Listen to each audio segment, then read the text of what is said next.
Hello. Hi, where are you right now? I'm in Virginia. Oh, nice. Yeah.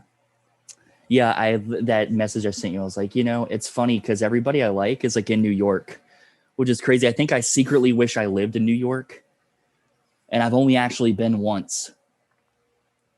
Well, it's not shit right now, so.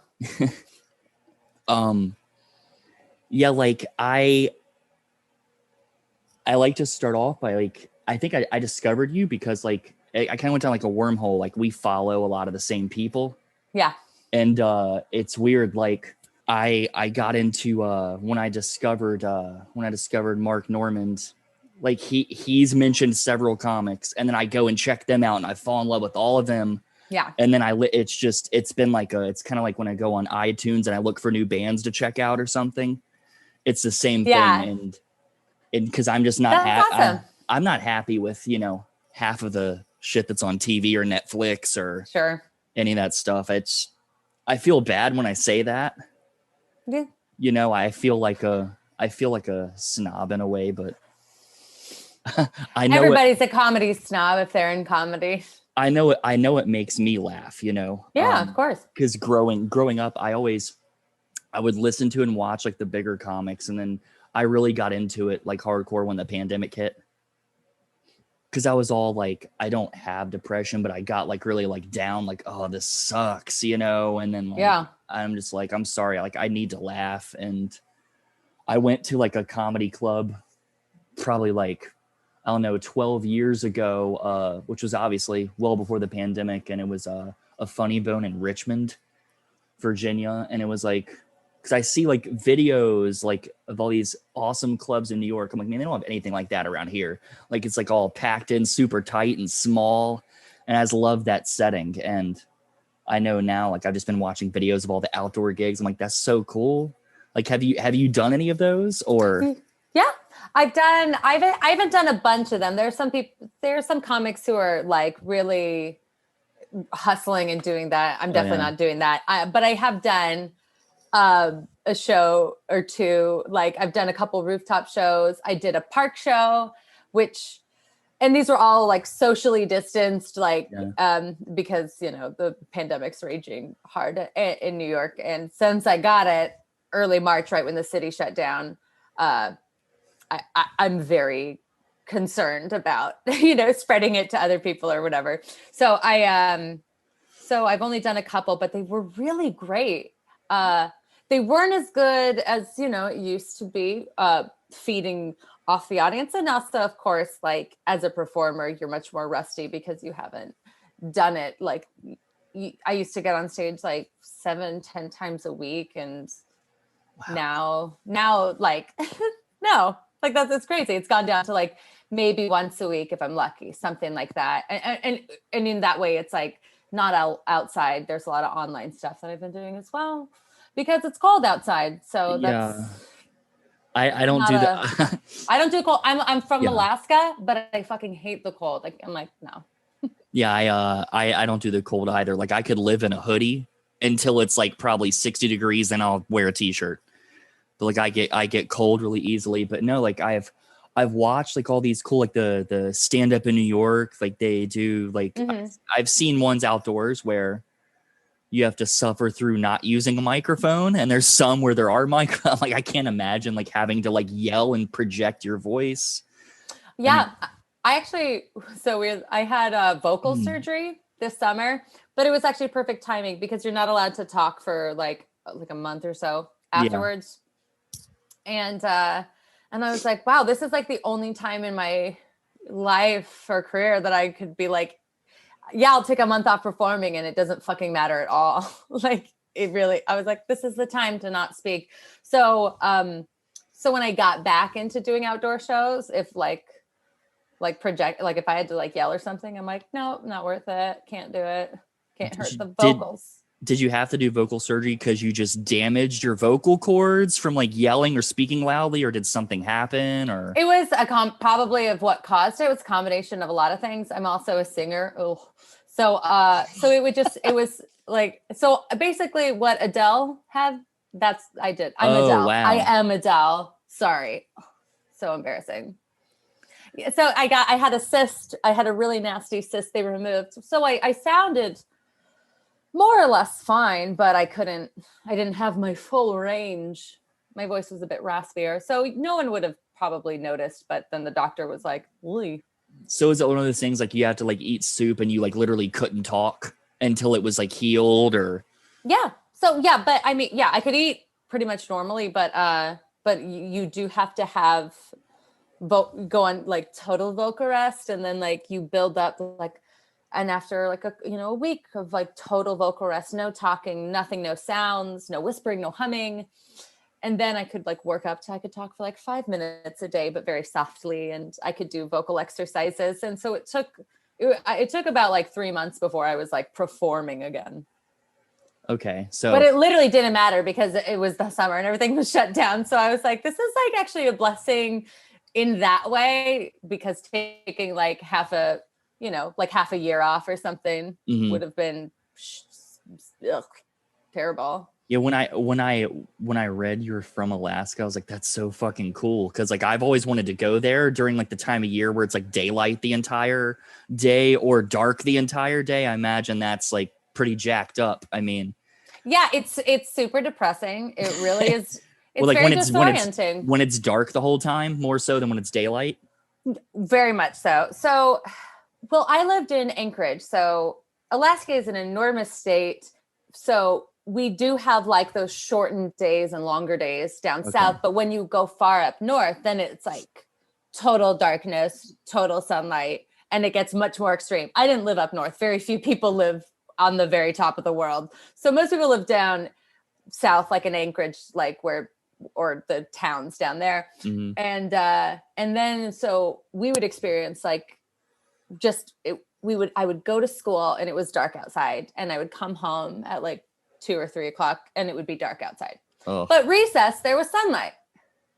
Oh, wow. Yeah. So we'd get all of our like snow gear on, and sometimes the basketball court would freeze over and we could ice skate at recess.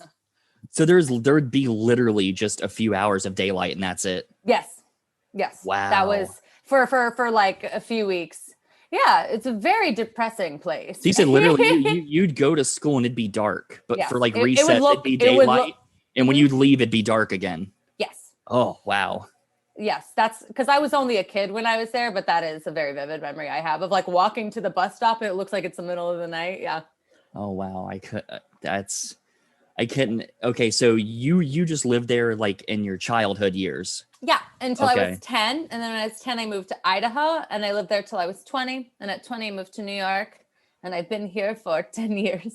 So if you want to age me. So like, I was going to ask you, like, is there like a comedy scene in Alaska, but you were only there until you were 10? So exactly. Like... People always ask me, I'm like, I've heard great things about the comedy in Alaska, because I know that the audiences are pretty much up for anything. They're very fun. They're extremely drunk in general. That I can attest to.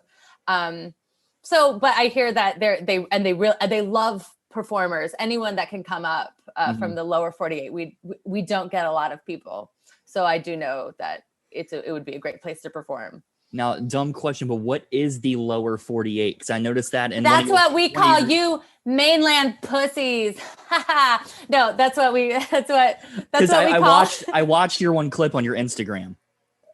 And then you said one of my favorite words, cunt, and I started laughing. So thank you. The lower 48, I was like, what? I'm glad you said it. The lower 48. Yeah, that's what I grew up talking about, the mainland, but you guys don't call it that.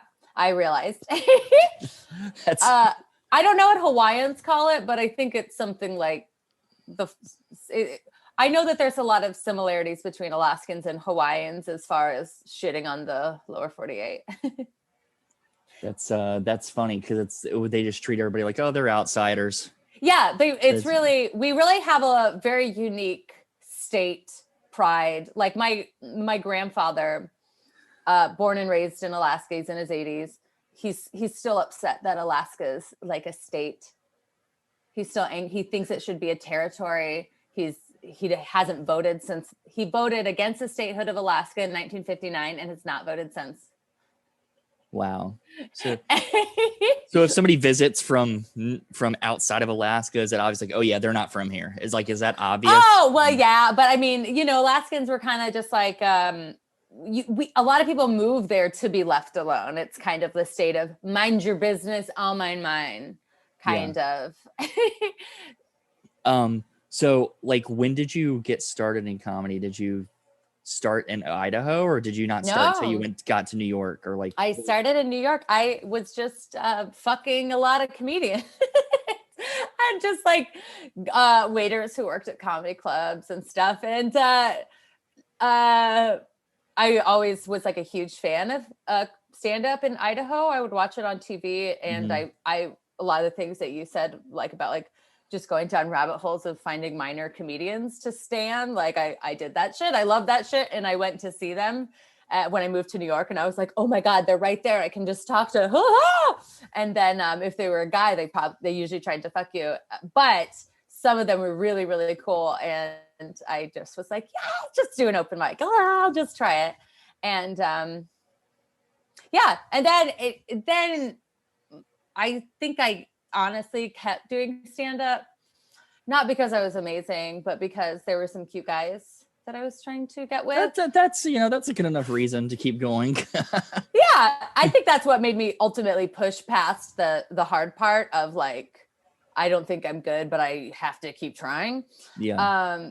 And then I think I became funnier than the guys. And then I was like, who did not end up wanting to fuck me or be my boyfriend or whatever. So like, and so I was like, well, I guess I'll just keep doing stand up.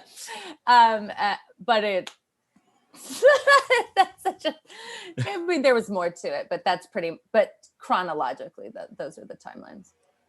Well, that's a first. That's a first, at least from what I've heard. So I mean, I but know that's so unfeminist. I swear I studied women's studies. I swear I'm a fucking ally. I've eaten pussy. Okay. Oh, okay. Let's see here. I got sidetracked from laughing so hard. So you're the half-baked Alaskan that you do, like it's your profile says it's January 1st through the 31st. Is that so? It's online through those dates, and it's different ones, different days, or is it the same thing? Or? It's one recording. So basically, I recorded a special in this office in my apartment. I had basically like my roommates, like and like a close circle of friends. I had 3 people in the audience, who to be my like studio audience, and then I just filmed it here. I edited it, and I did it this month. I did it in January, so it's like recent. And because I wanted to do the Edinburgh Fringe Festival, I got accepted into it. I was supposed to do it in August. And I wanted to bring my show Baked Alaskan, but then everything got fucked up.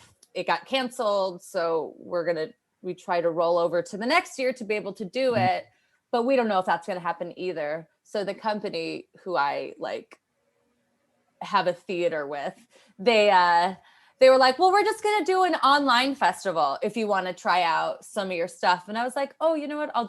This is my only time to workshop my solo show. Yeah. Cause I'm not out performing ever, especially not in like a cabaret setting like I used to do. I used to be a singer in a piano bar when I wasn't doing comedy. So I was like, so I don't ever get to practice at all anymore. So I was like, okay, let's try to just put on a little show for my roommates, and then put that online and try because I have nothing else going on. So that's what Half Baked Alaskan is. So it's basically they're doing like a little fringe for the month of January where they have a bunch of shows online at the Space UK that anyone can go and watch. And mine is one of them, Half Baked Alaskan, the workshop version. See, I was a little confused when I saw the UK part. I was like, I know, isn't it weird? Wait a minute. I was like, oh, I'm like, but okay. I'm like, I know. Everyone are like, are you famous in England? And I'm like, literally no, not anywhere. Like, I read that it's like a mix of like comedy and cabaret. Yes, so I sing. I do musical comedy. Oh, Now, this so is kind of sorry. this may be an ignorant question. I'm sorry, but I know there's like cabaret and I know like Yeah, burlesque, but like it's not. cabaret is more so just like singing and dancing Yeah, so along with, cabaret as a or like a word. musical kind of. Yeah, so cabaret Okay. means many different things, right? So it can mean, and so it really is kind of dependent on context. Like, so when I say I'm putting on a cabaret, it's basically someone performing a collection of songs, maybe with little monologues in between. Like that is a cabaret show when you go see a Okay. cabaret. It can be burlesque, like it can be something, but usually when like I do it like a piano bar cabaret Mhm. is usually just like someone playing piano, someone singing. Maybe they have a cabaret show. Maybe it's original songs, but it doesn't have to be. So mine are original because they have to be. I couldn't get the rights to one, so um, so when I say it's a cabaret, it's a comedy special with like a couple songs. That's That's it. It's nothing. It's I do not strip. There will be no fishnets. but that's Please don't get excited. that's cool though. I mean, that's original, just some music sprinkled in throughout it, not like it's Yeah. all music or No, very much no. I don't play piano that well, and I usually have a piano player that I work with, and I don't right now. They're all staying safe at home. So I was like, well, I'll do what I can by myself. well, that's awesome that you write the songs yourself because I'm all for originals. And I'm you can just control so much more. yeah, like it's coming up with something on your own like is difficult. Like I out of high school, like I was in bands and stuff, and I play instruments, and like we would do originals, and it's not that easy. It really isn't. I mean, but No, it's really not. But I will say I write like a melody with chords, but here all you have to do is just give that to a very skilled musician, like a very skilled piano player, mhm. and they'll just be able to turn that into a fully beautiful, realized, intricate song just on the fucking spot. So it's like there is such a difference in level of talent that I have to like yeah, I write words, but like when I give, you just give some like chords, like A minor, B, whatever, Yeah. little guitar tabs basically to a pianist, and they're like, and they just make it. I just know so many talented people that people are like, I can't believe you wrote that song. I'm like, I didn't write that fucking crazy arrangement, so Like I gave them the basic notes and then they just like went off on it. yes, that is how I usually perform, and it gives me a lot more clout when I plunk out the keys by myself. I feel much less powerful. Yeah, like when I learned, I was taught how to. I basically told myself, but I was just taught how to read tabs, Yeah, and then I would play along with like I'd buy like the books and I'd play along with like my favorite CDs, and then I started learning like the chords just by the note. And I'm like, oh, I could do a C down here or here or here, and I started messing around, and but I'm still like, now I'm like yeah. I look at my guitar and I'm like, ugh, because like I'm older now, and it's just it's Yeah, and there are people who have like I work with people at the piano bar who were like, I have a master's degree in music theory. People who are like true music professionals and that are like who are like, I can't write a joke. And I'm like, well, I can. Please make this joke funny with your music. And they can do that. So I really am missing the collaborative element of that is not happening in lockdown. that's so cool. Like I've always, and the reason I started this is I've been asking every comic, like, because it just fascinates me because I'm like I said earlier, I know it makes me laugh, and I've always wondered, like, and this may be like a silly question, but I ask this all the time, like, how exactly do you come up with material? Like, do you just sit down alone, be like, oh, this happened, oh, that's funny, and you just write it down, or like, I think maybe when I first started out with stand up, I was like, what are my jokes? And now, as far as like I will, if I have a funny thought, I will write that down. I do that. Like a thought pops in my head. I'm like, wait, and I'll just like record it in my phone and then like just keep it there for later. And then when I'm like, okay, what am I gonna? And I'll go through my notes and be like, yeah, that was funny. And then I can like write it from it later. So if something occurs to me, I do try to jot it down immediately, because if it makes me laugh twice, then I think it's like it's a good one. So I mean, it's nothing more complicated than that. I mean, or could it be like you might? Usually sometimes I'll be ranting and I'll say something funny in conversation and then I'll have to be like, I'm so sorry. And then I'll like write it down like an ass. I've done that a lot. You'll just like stop mid sentence and be like, I gotta. Or yeah. Put Or this I down. mean, all my friends are comedians. So honestly, we have this horrible thing where we go, that's a bit, write that. That's a bit. And then you're like, really? You think so? Okay, great. And then it's like a little bit normalized, but so I guess. But as far as like sitting down to write something, I write. I haven't written stand up in like a while. Like the way that I used to, where I was always writing and always working on bits. Since the lockdown, I've been like screenwriting. I've been working on like my podcast, Good Pornin America. So I've been having like trying to do other things with my. Okay, when I sit down and be productive. I try to do other things than stand up. My stand up now, like in Half Baked Alaskan, I work on when I have like a deadline, when I have like a show coming up and like, oh fuck, I need to figure out what's that open. Okay. And then I'll work on it. Like it's, unless someone makes me work on a project, like stand up, I pretty much just, I don't really sit down and go like, I am now writing stand up. I've always found that very hard to do. I work off of deadlines. Like you give me a deadline, because I procrastinate with everything, and that sounds horrible, but it's just everybody. Yeah. I'm like, why do today what I could put off until tomorrow? No, but I like, if somebody says I need this done by this date, all right, cool. Yeah. No problem. I've been trying to do that with myself. And so like, I guess the only stand-up, like Half Baked Alaskan is like a stand-up show, but it's also kind of a storytelling, which is new for me. And so I've been working on that a bit, but it's really hard without an audience to give you feedback. Was essential to my writing process. I would know if a joke is good the second I thought of it, as long as I said it on stage and be like, oh, no, okay, now I know. And I don't have that. Yeah. So my writing is like, what am I going to write? I don't know what's funny. I have to try it out, and I can't.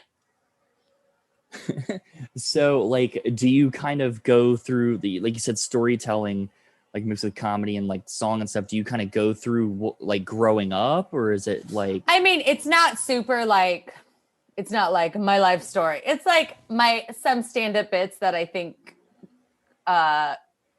make a nice hour-ish. It's like 48 minutes. Mm-hmm. But I talk about some incidents that have happened to me in comedy, where I got roofied, and oh my God. Yeah, and where this guy was trying to film me when I was peeing in the bathroom. So I get a little serious just about those things, where I try to describe what happened.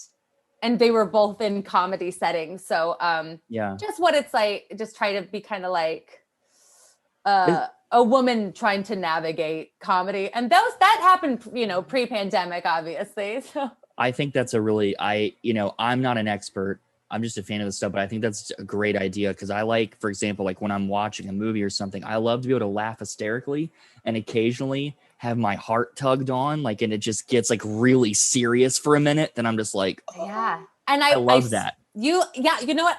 I enjoy that too. I've struggled to do it because I went into comedy so as not to be vulnerable, I guess.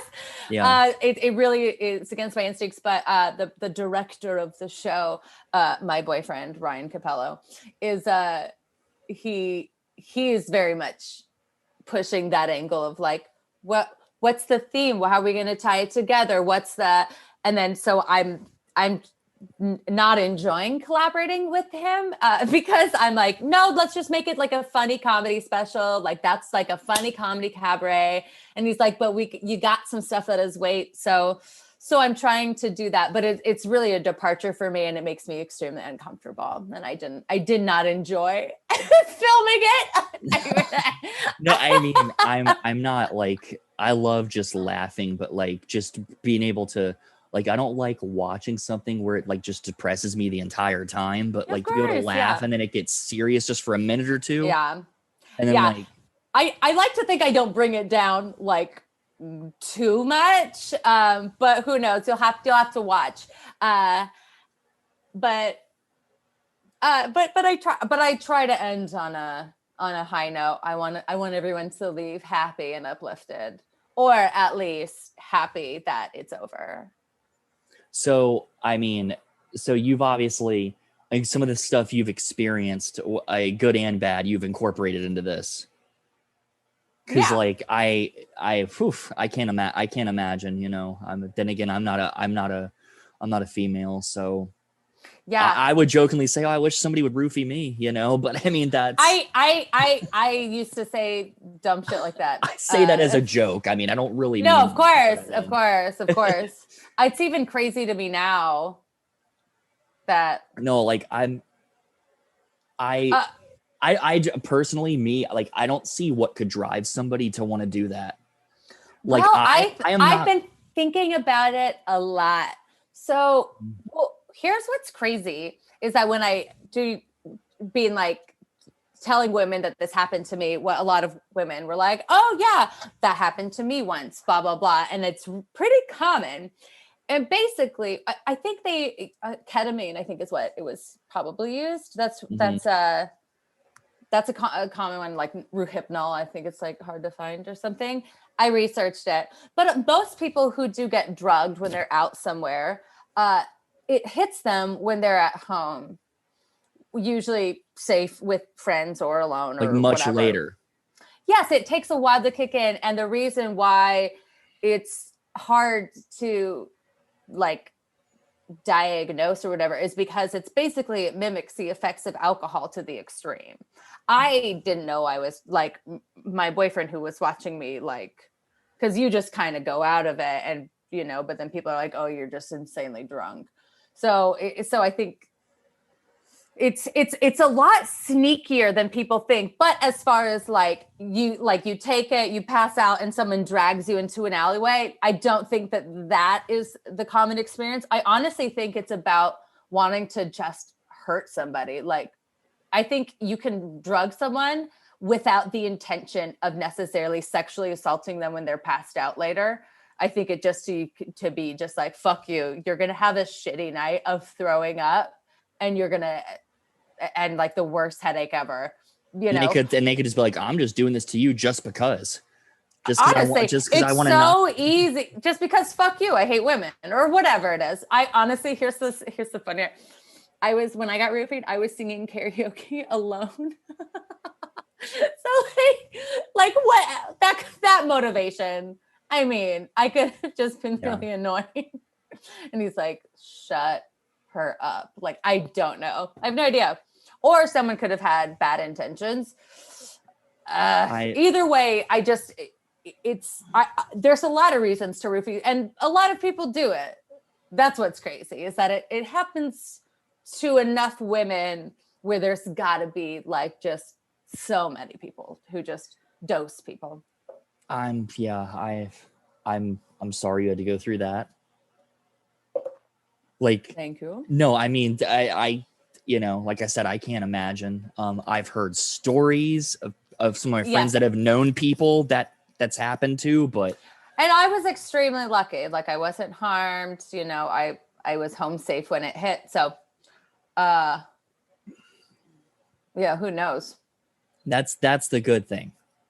Yeah. I guess, yeah. So you were saying your boyfriend is the producer of your solo show. Yeah. And I wanted to say, from pictures, y'all are like one of the cutest couples I've ever seen. That picture of you with your dog. Yes.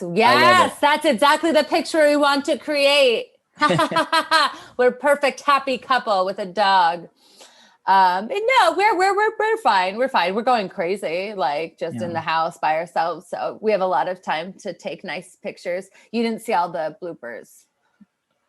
All the blooper pictures. Yeah, it took a long time to get a cute picture of that fucking dog. To get I mean, I would say, you know, and of course it's, but I mean, literally, like, I'd say literally, like, all of your pictures are like amazing pictures, like the lighting, like the colors you're wearing, everything.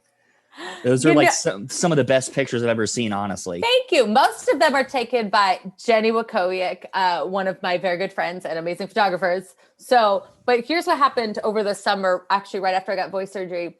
My Facebook was hacked and it was connected to my Instagram and my PayPal. So they bought a bunch of stuff. And so I was like, fraud, fraud, fraud. And then they shut down both my Facebook and my Instagram forever, never, ever, ever to be reactivated again. So I lost, and I'm not even allowed to make a new Facebook again. I tried. Which would be why you restarted your Instagram, that one post that's saying. Exactly. I was wondering. Exactly. Okay. Yes. So if you're wondering why my Instagram feed is fucking perfect, it's because I've had only the quarantine to work on it. I am unemployed. All I do is scroll over pictures of me over the last 5 years and just being like, that's a nice one. All those pictures I posted at the time, I used to post such stupid shit. It's probably a good thing it got deleted, but now I'm like, you know what? I'm going to treat this like a fresh new start, but it's very much not accurate of my life. I usually post one of those when I'm like 3 days unshowered and agonize over the caption and post it and then immediately text my friends and ask them to like it. Like it's a sad existence. It's crazy because like the quarantine and stuff, like I'm unemployed because of the reduction in hours, but thankfully I have money in the bank. Like I'm not like struggling, but like I've always wanted to do a podcast, and I'm like, I was sitting there, I'm like, man, I don't know what I like movies. I could talk about movies. I'm like, I don't, but I'm like, I kind of want to be talking to someone. Yeah. I don't want it to be just me talking, just running my mouth. And I was like, well, let me try this. And like, I was just like, man, nobody's going to say yes. Nobody's going to say yes. And plus it's forcing me to, overestimate how but it's forcing me comedians have so much free time. Well, I mean, it's forcing me to get out of my comfort zone, and like I'm very awkward around new people. I'm a very shy person, and I'm like, well, maybe this is a way, because I'm interested in comedy. Maybe I could get to know people doing this. And so far I've had not a single no. I've had a few where the message has been read but no reply. But that happens to me too. Yeah, everybody I've talked to said it happens. Just don't even. People who I like know. I'm like, bitch, I've known you for 3 years. You're gonna leave me on red, like, bitch. Yeah, don't worry. And then usually they're like, oh, sorry, LOL, forgot. Like, I'm really I don't know. I guess I'm kind of like, my phone's kind of attached to my hip. Like my text messages, I have my read receipts on, because I want someone to know when I've read their message. So if I send somebody a message, I'm like, why? It's been 5 minutes. Why haven't you replied to me yet? Like, you need a job. Yeah, I know. But how long did it take you to get that issue sorted out? Was it sorted out fairly quick, like with the social media, or? Oh, it's not sorted. I just had to start a new Instagram over and had to say goodbye to Facebook forever. Okay. It's not sorted out. They have no email address. There's no number to call. There's not shit. The biggest corporations in the fucking world. And they're like, no. It's crazy to me that I'm like, I signed away my life, but and we're like, oh, we're giving them too much information. But I'm like, whatever. I want to be a public figure. So like, have pictures of me, And now all my memories from 2006 are gone. And I'm like, Facebook. So I'm pissed. But if you want to follow me on Instagram, @me, Sally Ann, everyone. And hopefully I'm still not back to what I was, because it took me years to build up a base. It wasn't much, but it was my base. Yeah. So like, I guess you tried to sign up for like, I guess, another Facebook, and like you, of Yeah, and course they you were have to like, use your name. They're like, nope. well, yeah, I got a new email address and everything, and they're like, we can tell this is you, and I'm like, you know what? Fuck off. I'm not gonna try this again. Fuck you, Mark Zuckerberg. Literally, Mark Zuckerberg. Oh, what's his Zuckerberg? Fuck Yeah. you, Mark Zuckerberg. Like Facebook's kind of weird, like, because it's totally, there's some total Big Brother shit going on there, I feel, because like I'll be talking to my friend, we'll be talking about a certain topic, and then all of a sudden that'll show up in my ads on Facebook, and I'm like, what? Have you watched The Social Dilemma? I haven't. Watch it. It'll freak you the fuck out, but watch it. It's worth it. I've heard, I've heard good things about it, but I'm kind of like because every time I pull it up, I see it there, and I'm like, oh, do I want to watch it? I'm like, no, and I keep. Do it. Take the plunge. Take the plunge. So your podcast. Mm-hmm. What gave you all the idea to do a podcast about that?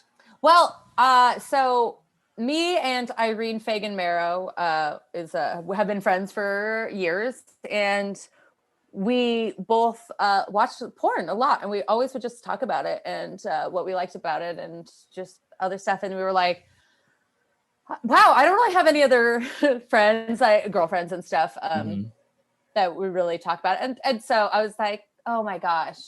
And you know what? Every comedian has a joke about porn, like every single one. So we're like, let's get like a podcast where we talk about porn, the porn that we like, and try to incorporate stand-up bits into them because it's funny. But also, so Irene is also a stripper and a sex worker. So she has like she comes from a more like personal place. So I'm starting like 70 sentences. Basically, we want to talk about porn from a very respectful point of view of the people who are performing for our masturbatory pleasure. We want to, we basically want to really personalize and humanize them, but while also celebrating what they do, which is great, which we all come to. So we just kind of want to address the tone around how we talk about sex workers and pornographers, because maybe you don't solicit sex work, but you fucking watch porn. Everybody does. So why the stigma? So we address that, and then we'd mostly just play fun games like, what's that sound? And I'm gonna have to check this out. You please do, because on Spotify and Apple. It's funny, and say the name again so anybody listening can. Good Pornin America. And Pornin with an apostrophe. And I'll flash the text and all that too. But no, like you said, like the stigma. Like, I mean, it's almost like it's more socially acceptable nowadays, or at least to do sex work. No, I mean just porn in general. Like, it's easier to talk about. I feel. Just to talk about it. I mean, it's like, oh, you watch porn? Oh, okay.